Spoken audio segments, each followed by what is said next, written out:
There are two well distinguished forms of the beatific vision.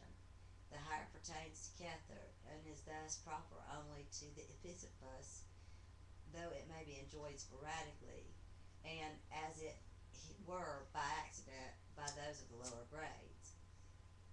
It is of extremely rare occurrence, and has indeed never been described in any detail. It may even be said that it's doubtful whether any account of its true form has ever been given to the world. It need only be said that this place that is the formula is love is the law, love under will, and that is nature is the perpetual sacrament of energy and action. It is dependent upon the perfect mastery of the mysteries of sorrow and of change, with thorough identification with that of individuality.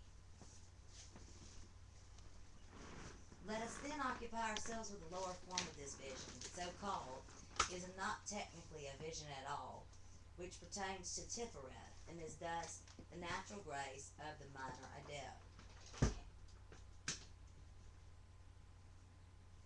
It may be said at once that those who have attained higher grades, especially those above the biz, can hardly return to this vision, for it implies a certain innocence, a certain defect of understanding, which is not certain, which is not possible to master of the temple. Again, the grades of exempt and the major adept are too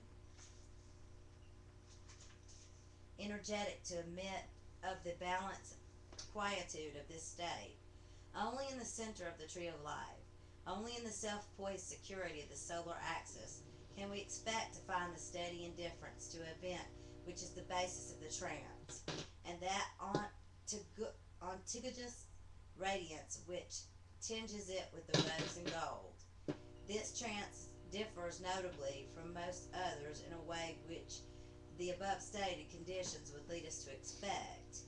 It is psychologically a state as opposed to an action or event.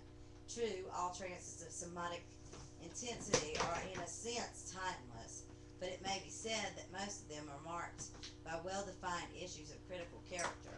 That is, the entry to each is quasi-spasmodic.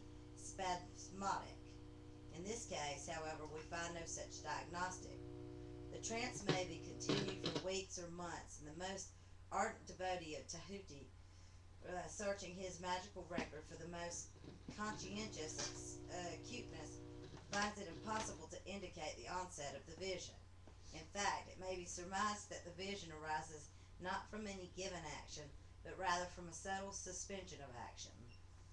The conflict of events has ended happily in a state of serenely perfect balance, in which, though energy continues to manifest, its issues have become without significance.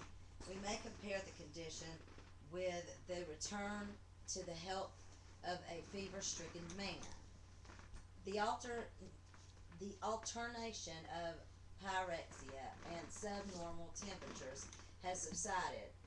He forgets gradually to consult the thermometer at the accustomed intervals, becoming absorbed instinctively in his regular pursuits. At the same time, he is no longer aware of the hot and cold spells, but half consciously of the quiet glow of health. Similarly, in this vision, all conscious magical effort ceases, although the practices are continued with all customary diligence, and the whole of the adept's impressions, internal and external, are suffused with the glow of beauty and delight. The state is in many respects closely akin to that sought by the smoker of opium, but is natural and requires no artificial regulation.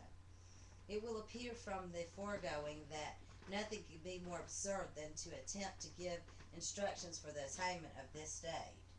To aspire to it, still worse, to seek to regain it after it's past, must appear the climax of bad logic. Nor detectable and blessed as it is, can one call it actually desirable. We need not assume that it is in any way deleterious, that it exhausts good karma, or that it wastes time and dampens aspiration. It should be accepted when it occurs with calm indifference, enjoyed to the full, and quitted without regret. Its occurrence is in any case clear evidence that the adept has reached a definitive and rather exalted state of being, since he can live so many hours without being perturbed by the incident of any motive force. It implies a marked degree of attainment of internal and external control. It proves the possibility of perfect repose in the midst of greatest activity, and thus indicates the solution of the ultimate problem of philosophy, the proem to the conquest of the three characteristics. It should encourage the adept in his aspiration by heartening him to confront the appalling postulate of the abyss. It should serve him as refinement and nourishment. It should assure him of the possibility of perfection in greater works by demonstrating its existence as a crown to the less. Moreover, the employment of delight and the apprehension of beauty in all things, even on this plane, where analysis is not yet become acute, do actually fortify the heart and enkindle the imagination.